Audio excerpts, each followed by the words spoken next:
Hey Ellie, how's it going? Good evening.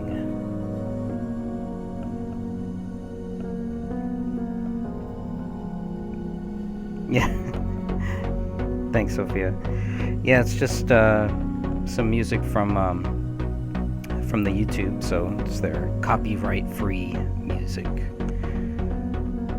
That way I don't get banned. I've only been banned for music, really. Which is weird. Whatever.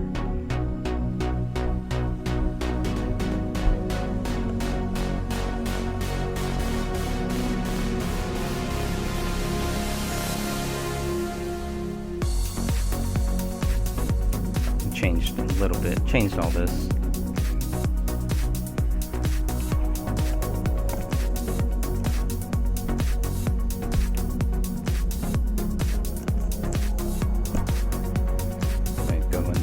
Talk about this too once it's done.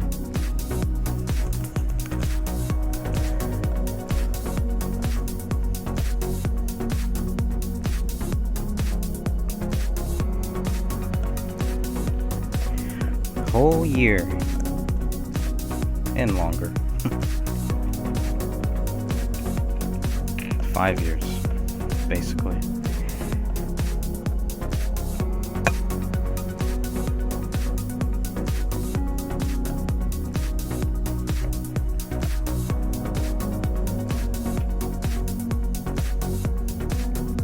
Click there, it should go. There you go.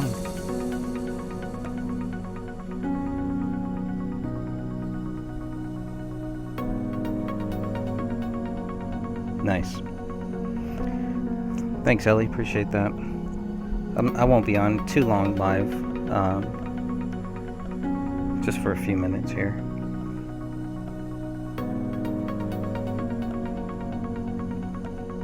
It was weird on Twitter too. It should just pop up, but it didn't for some reason. Whatever. Oh, that's right. Different time zones. Yeah, it's only 6:42 p.m. here, West Coast time, January 21st, 2020.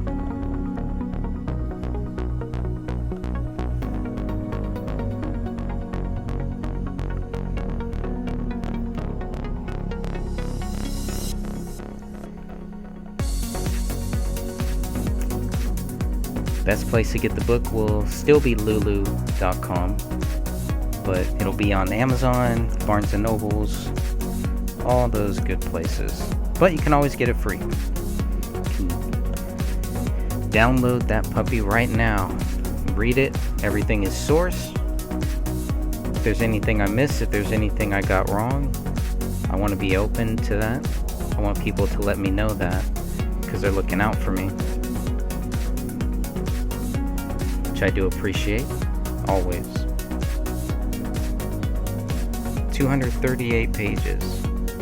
Some of those will be blank because of the way that it goes into the printed format, so don't be surprised if there's a lot of extra blank pages. That's done on purpose. It's okay. It's for the print version.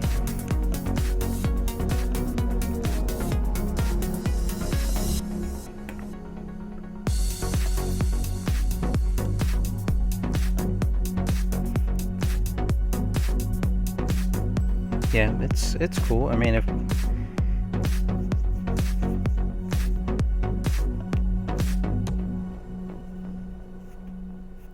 proofread it for sure. It'll need it. All right, I just want to take a couple minutes here. Thank you everybody for joining me, and we are live right now. And I finished the book, published it on January 20th, 2020. And put the link out there for everybody this morning, January 21st, 2020. So there is a free link, and let's just kind of go through that at some things, some issues with my website, I guess, or webpage, whatever you call this. So if you go to the graystage.wordpress.com, this should take you to the website.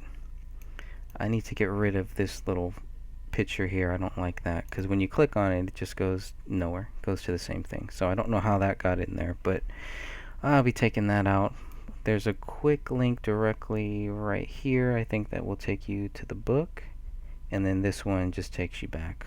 And then this is a blog feed. So I haven't used WordPress that much. I didn't get too far with it. It's kind of clunky, but it's free. It's easy. And so what I've done here is, you just go to the web page and you can just click on read the book. This should take you directly to the URL where you can find everything you need to know about this book. You can purchase it, or you can download it for free. These ads are WordPress, that's not me. So all you need to do is just scroll down here, and if you click on this image of the front, the spine, and the back of the book, that should take you directly to where you need to go, and you can download that directly. Shouldn't be any issue. There it is. There's a download. It's a little different on Firefox, but that's okay. 238 pages, front and back, is why you will see because this was for print, front and back. So you'll see some blank pages, like the first 4 pages are blank because they need that, and there's pages at the end that have to be blank. That's for lulu.com. That's for so that everything turns out right. So there it is. And so if you're wondering why there's so many blank pages, that would be why. I want to say hi to Sophia and to Ellie and to Nova Coco. Thank you all for chiming in here. You started reading it. Nova Coco started reading it too. Yeah, I'm curious to hear what everybody thinks about the book.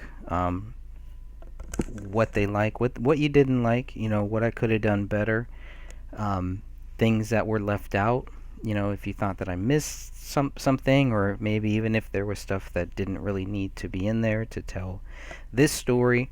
This story is just supposed to be focused on the public files that we got, the public crime scene photos, and then the quotes that various people have also made about this case too. So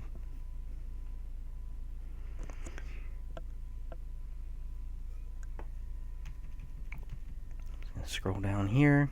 Got the table of contents. Gotta have a nice table of contents in there.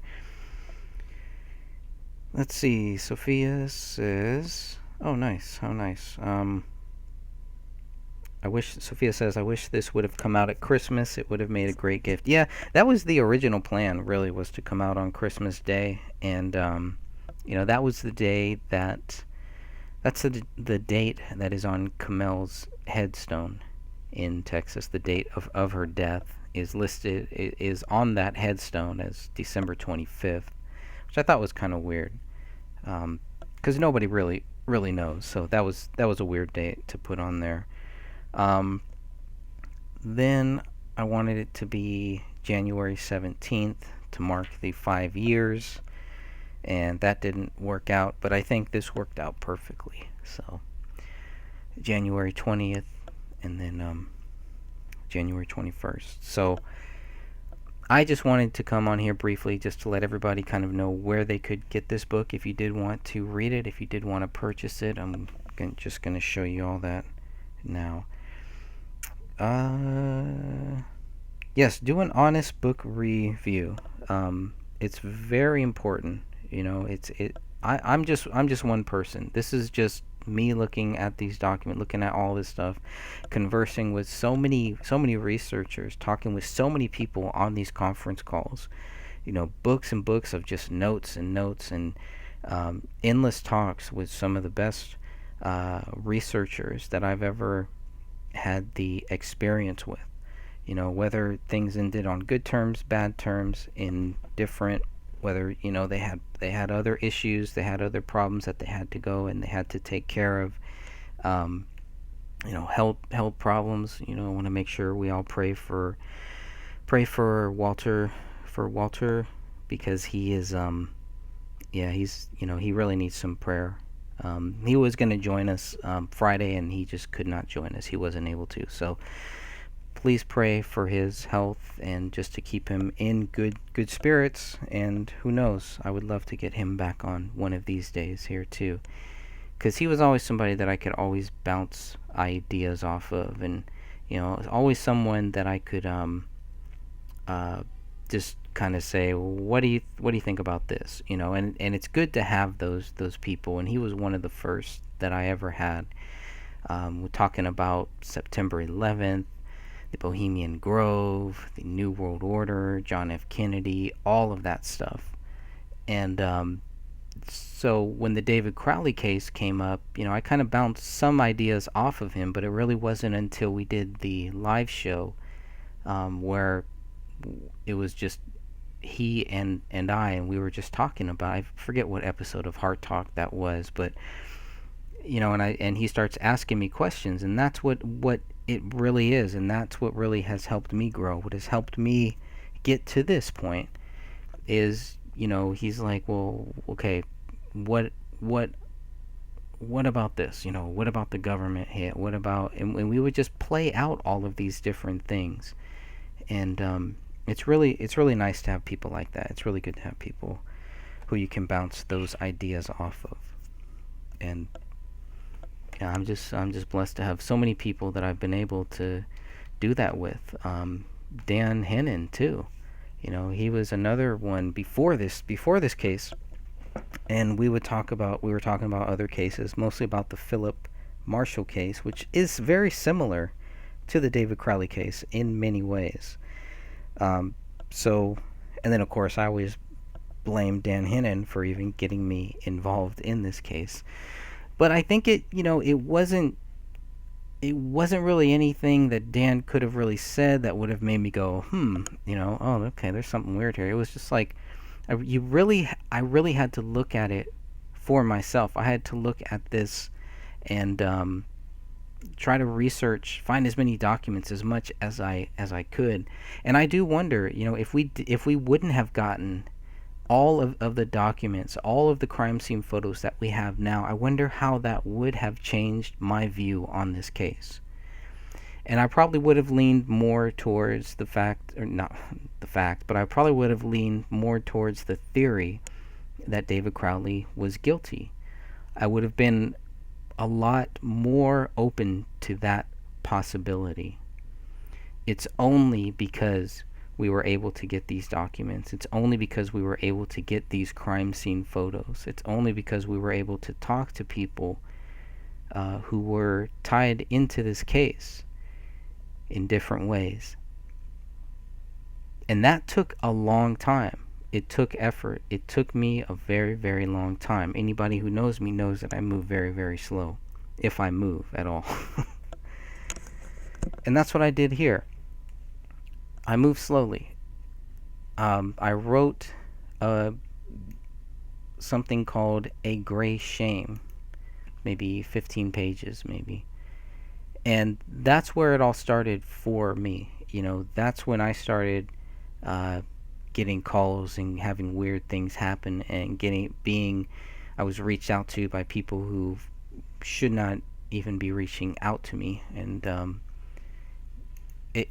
that's when everything kind of became weird. It was like, okay, now you're trying to, you're not just posting things, now you're trying to actually look into this case. And I think that's when the weird things started happening. And I know a lot of you have also had that happen too. It's when you get serious about asking questions, wanting to know what happened in this case, that's when a lot of the weird things happen. A lot of the weird games and all that stuff happens. And, that just kind of pushes us forward. That makes us want to keep researching and to keep looking into this case to find out what happened. So, that's what I did. I asked Dan Hennon to write the foreword to my book, and he did. I think it's about 4 pages. I hope the font is okay, because I really wanted it to be in this particular font here. That was very important to me. And it was very nice of him to take the time to write that. And we've looked at a lot. We've gone through a lot. And I plan on doing a lot more research with Dan Hannon and with a lot of these other fellow researchers that I've come to have a great deal of respect for. And every day, meeting more people, hearing more people's views on this, that helps me. That helps me grow as a researcher. That's all that I want. That's all that I could do. And sorry if I sound a little tired. I'm very tired, very groggy, and very very juiced about this. And at the same time, it's like a bittersweet thing because of how serious this case is and because of what happened, how brutal this is, what happened to these people in this case. And how clear it seems that there is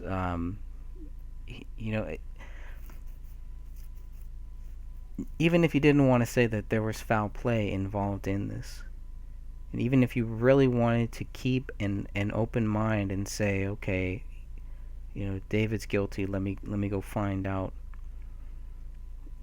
where that proof is, which that in and of itself is not keeping an open mind, obviously, because that's jumping to conclusions.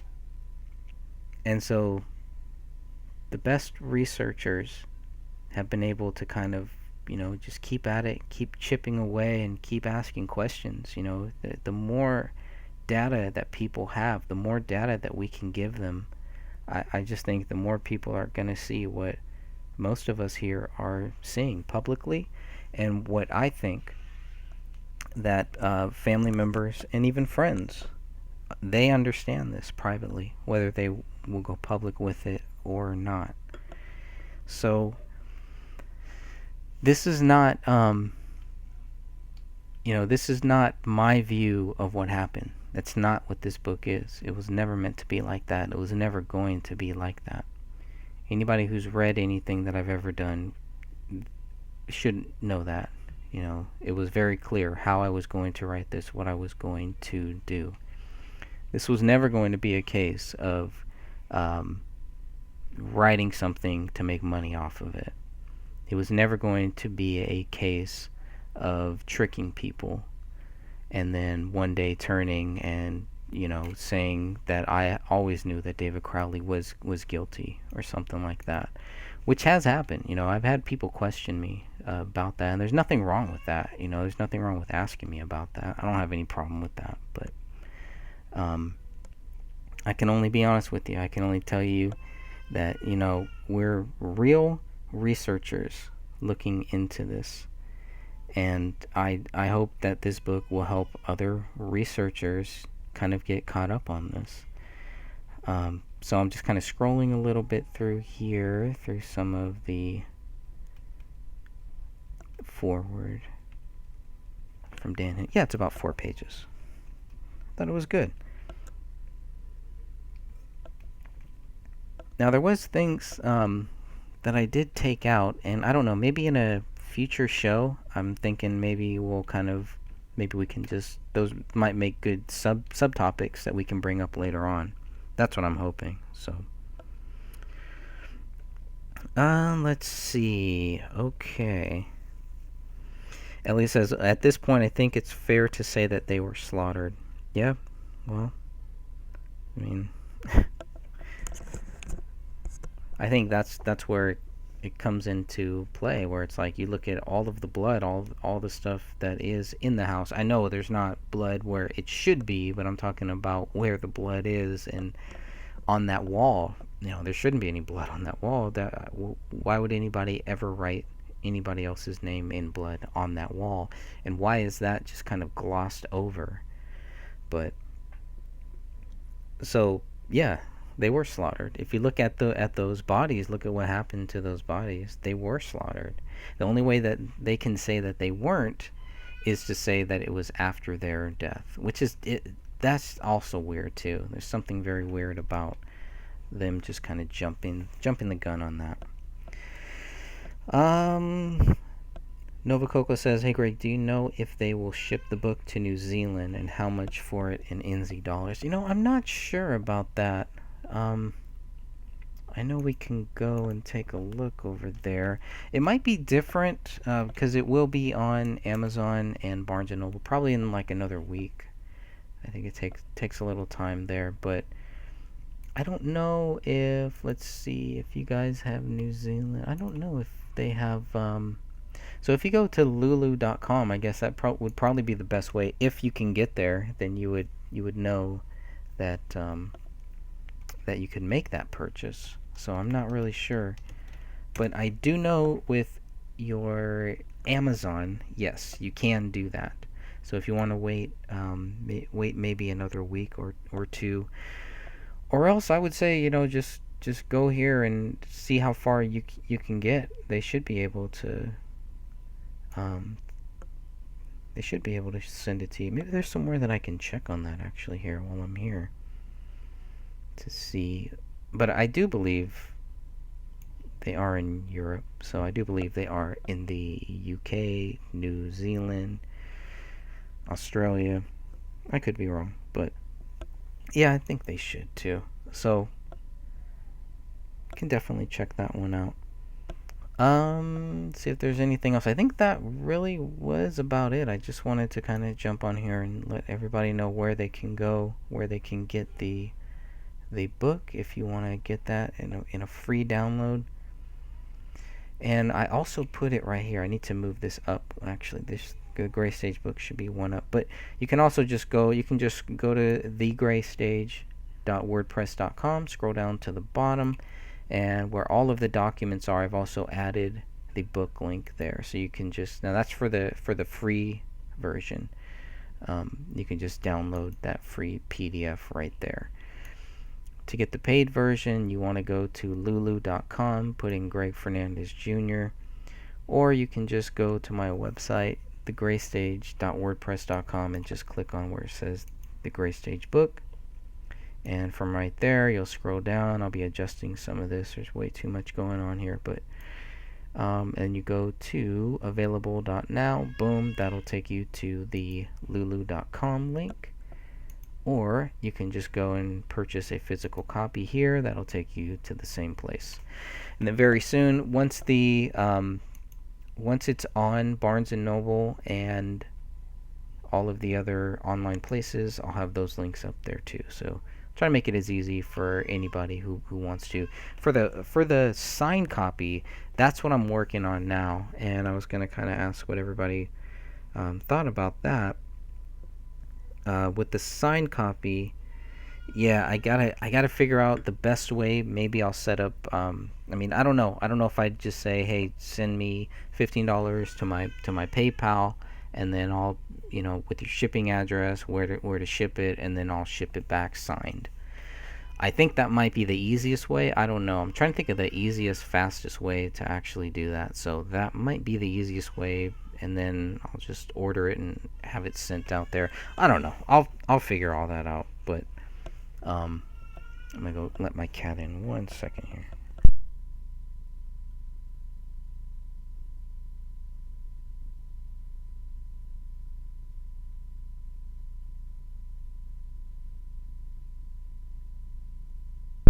You're okay. Okay.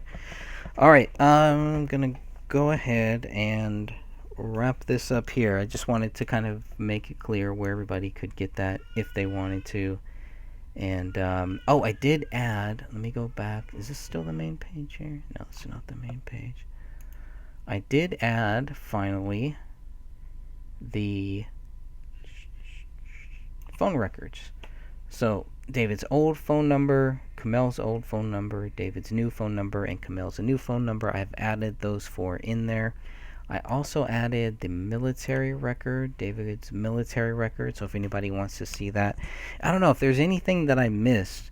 I always feel like, oh, I should have added this, I should have added that. Maybe there's a few other documents that I missed, and there might be, so I'll have to go back and see if there's any ones that I missed. But hopefully I've added everything here, all of the public documents that we have so far.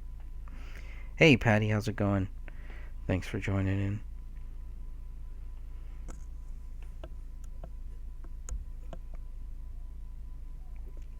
Oh, the kitty. Yeah, I could have her sign it. I'm sure she would. She's been a big part of this too, huh? Been a big part of this. And I'll have to get rid of some of this stuff here. And I don't know. I might even break it up into different chapters and have those different chapters there too. But the next thing that I really want to do, hopefully they don't play any music, because apparently I'll get banned if anybody plays any music. But this will be the next step.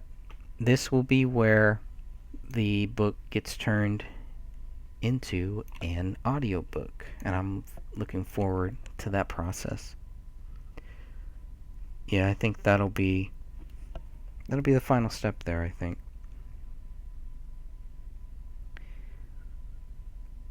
Blue poster paint, like so.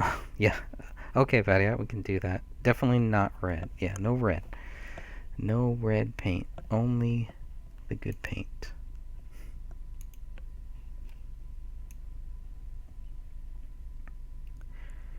And that's it. I don't know. Hopefully I didn't miss any documents. If I did, please let me know. There's the cell phone with the missing SIM card. And there's just so much that was not included into this book, and some of it was really hard to part with. It was hard to not include that in there, but it wasn't necessary. And Ellie's right. The more information, the better. So that's why the other information, we're not just gonna sleep on it. We're gonna do something with it. So we'll see. Sophia, regarding the footprint video that she made, I was trying to be considerate to the family. That's why I chose blue. That makes sense. Sophia, I don't know if you heard, we had somebody on who was, they left a comment, and they said that maybe to use a more oil-based paint next time, I think it was. I'll have to go back and look at that comment, but to get closer to blood, to get closer to what it would look like in blood. So, and it might even be good, if you're going to do some more of those tests, it might even be good to do some with a little bit of the blood, a little bit of the paint, a lot of the paint, because it does kind of look like there's not that much on David's feet. It doesn't look like there's a whole lot of paint there, a whole lot of blood there. Or, let me go back here. See, where is that one? Just for fun. So I did thin the paint with water. Yeah, I remember you commented on that. I decided against oils only because of cleanup. Okay. I mean, it was always the first thing that we thought, I think, it was tippy toes, because it was just very little. There was none on the heel or anything. It was just in that certain area. So I think that's why it was a tippy toe. But I don't think we got this photo first. I think the first one that I remember seeing, had one of these prints here, and it looked like a hand. I mean, there was no doubt. And I think that's what this other area is kind of here. It might be a hand print. I don't know. When they sprayed it, and that was the first thing. But okay, so all of this, I think you guys called it cast off blood. A lot of that stuff. There's just so much that could be covered, so much that for whatever reason was left out. A lot of the things like that, because it was really just, the book was really just to make sure that it just focused on the actual documents, so that when we have these talks, when we're talking about are these footprints or are these fingerprints, or hey, I think they're footprints, you think they're fingerprints, that's fine. That's okay. There's nothing wrong with that. Um, and I think there's still a lot of people who are just reading the actual documents. I think there's a lot of people who are just still trying to get caught up on what is in the 94 pages, because there is a lot of stuff in there, a lot. And anyone who's looked at those 94 pages already knows that there's way too much in there, way too much data. So, I mean, the hardest chapter for me was probably the last one. That was really, and that was weird because I was expecting this to be the easiest one. The Gray Stage chapter should have been the easiest chapter for me to write, because it's pretty much an expanded version of the very first thing that I ever wrote in regards to this case. And it's clunky, it's cumbersome, it's very convoluted, I guess. Everything just seems kind of jumbled and kind of just, but the point, what I was trying to do with this chapter was to make it like a timeline. This needed to be told in order, because this is how I remember this story, in this order here.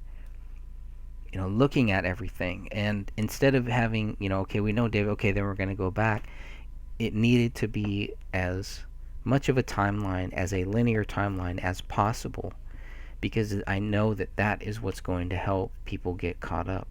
It's what's going to be good for people like me who forget things, to go back and check these sources, to check these data, to check these facts. I'm hoping it's going to save us a lot of time, a lot of people, a lot of time. And if it doesn't, that's fine too. I have no problem going over these things as much as possible. But the purpose here was to kind of give a linear storyline, kind of what we knew, what I knew, based on the facts, based on these documents, based on what they've said, what they've done, who said what, but mostly just based on the Apple Valley documents and the BCA documents. That's all that you really need here. That, to me, is more than enough for people to realize that this case, at the very least, needs to be reopened, to give the investigators a chance to clear their name. If they don't want to clear David's name, at this point, they've got to clear their own name, because this just stinks. This just does not constitute a double murder-suicide. It just really doesn't. So, let's see. No 4-hour chat. No, I was supposed to already be done here. Okay, so let's see here.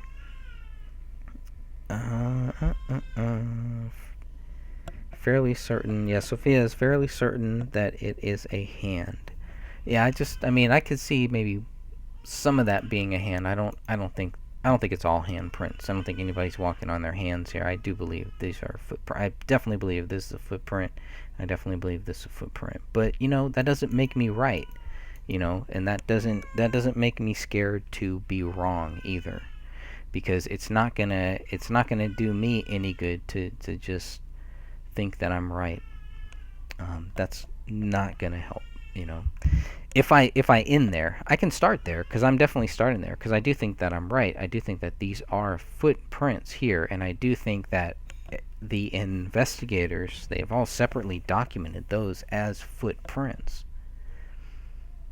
But at the same time, I'm not closing the door on the possibility that they are handprints, mostly because of the one photo that shows what looks like a handprint in that same area, which is not those two footprints. There's something else there to the right of one of those footprints. So, anyways,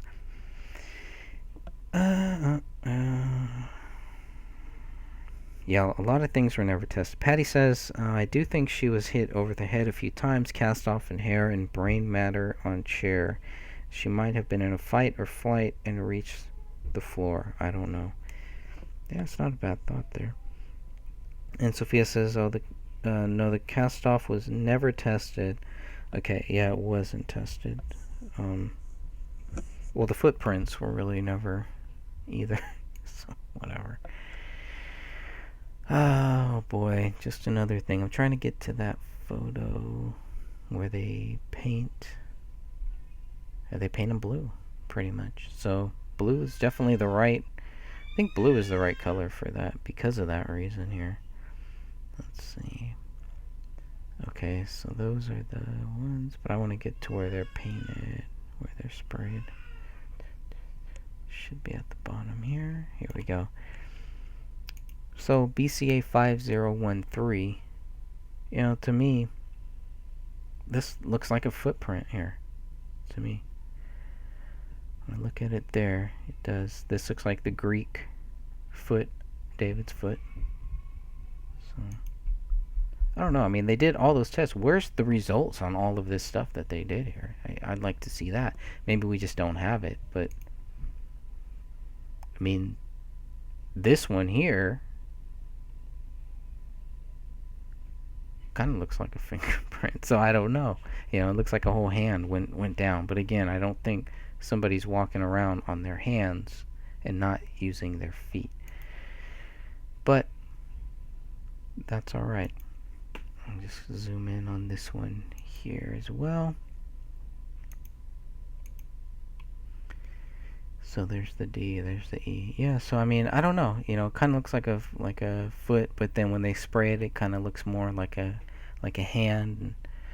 And that could be more. I mean, looking at it here, it looks like this looks like a foot, and then this one over here looks like a foot. I don't know what the heck this is over here. That looks like something else. But then there were questions about it being smeared, and or about maybe it was wiped up, and when they sprayed the chemical on it, they were able to trace what was actually wiped up. So all that stuff is good to talk about. It's good to discuss with fellow researchers if they're open to it. But it's I don't know. It just, to me, it was not one of the things that made it into the book. Another thing that was very important that didn't make it into the book. I don't know. It might have. I might have snuck it in there at some point. I don't think so though. Was the headphones, and how the headphones didn't have any blood on them, but the phone did, and where these things were found.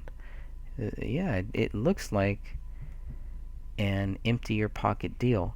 Now look at this yellow marker here. Since we're here, I'm going to go through this yellow marker.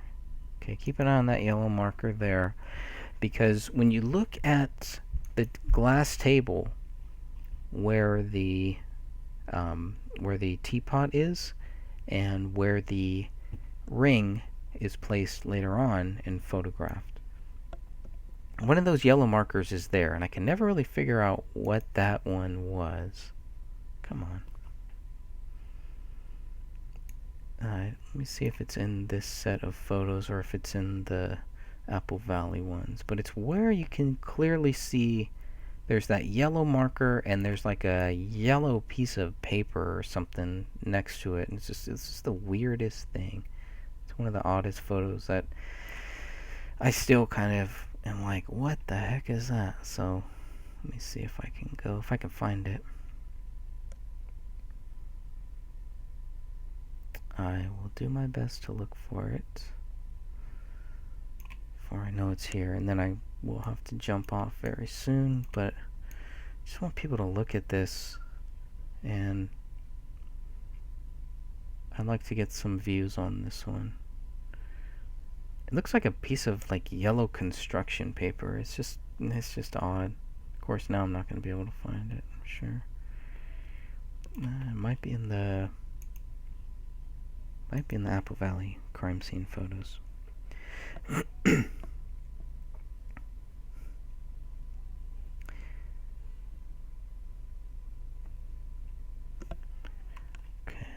let's go.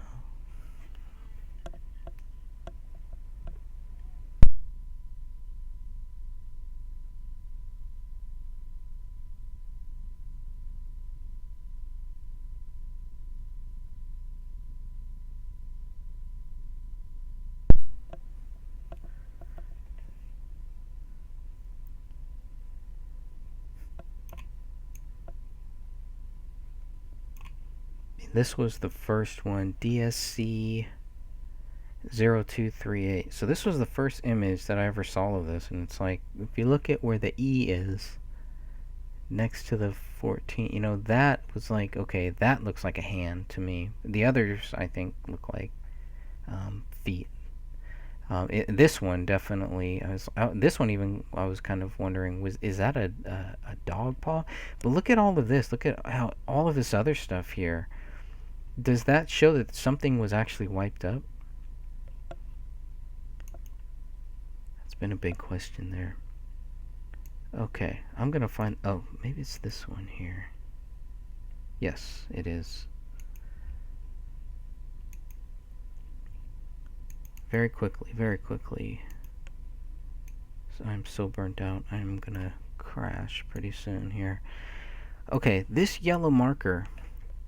Okay, what is the yellow marker for? The other one was for the cell phone. So, there's orange markers and there's yellow markers, by the way. So, there you go. I don't know. What is this little piece of construction? I don't know, construction paper or something, but it's next to the weird photo of a pyramid, which looks like a black and white snake or something next to it. I don't know about that either. You can clearly see in here the ring is not there, so I don't know if the ring was already taken off or if it hadn't made its way onto this table yet. But what is this yellow marker here? So I'll leave you guys with that one for now. Yeah,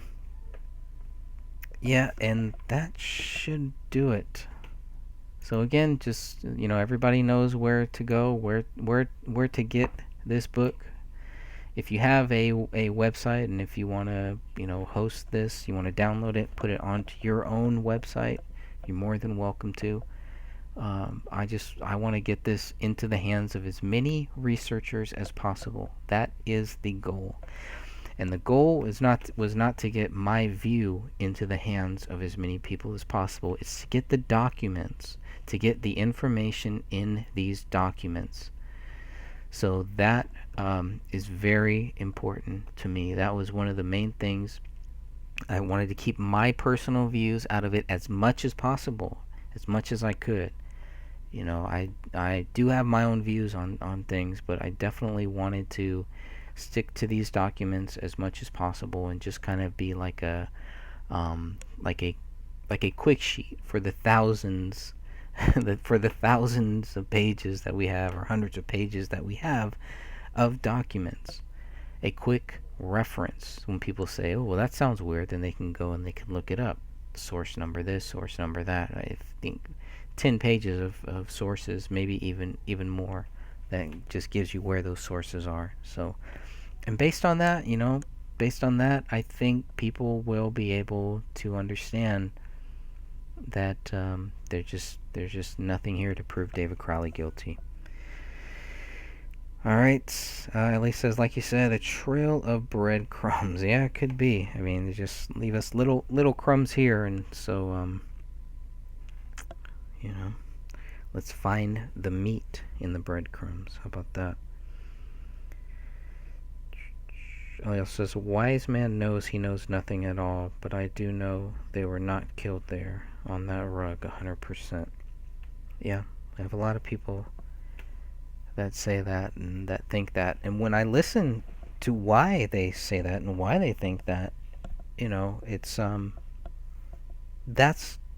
that helps me get a different view. It helps me get a different picture.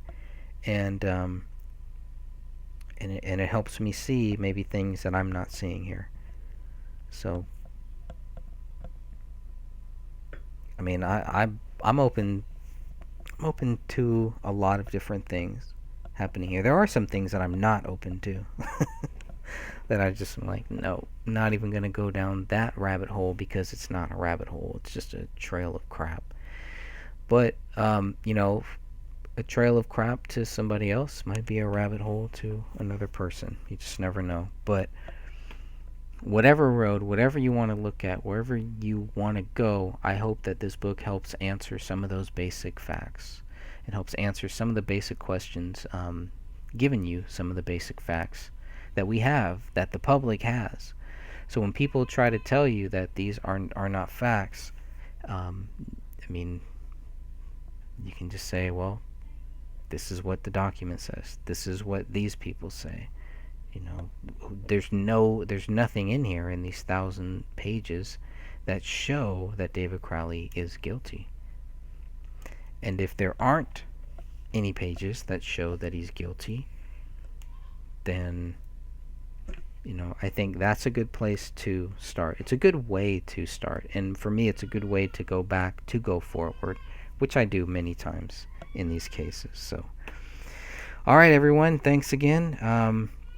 Really appreciate you all joining me here, and hope to be back. Probably won't be back this week with a live show, but hopefully next week. And I don't know if you have any topics that you think that we might cover. Let me know, and we will make sure to cover those hopefully next week.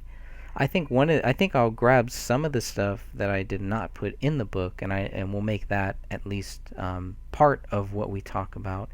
If we can get Christian back on, I want to hear, I want to hear from him about what our next step is for the documentary, for the real documentary. All right. Everybody have a great night. If you have any thoughts about this image, DSC0254, please let me know. I'm trying to figure out what this yellow marker is. Forever, apparently. All right, good peeps. God bless you all. Have a great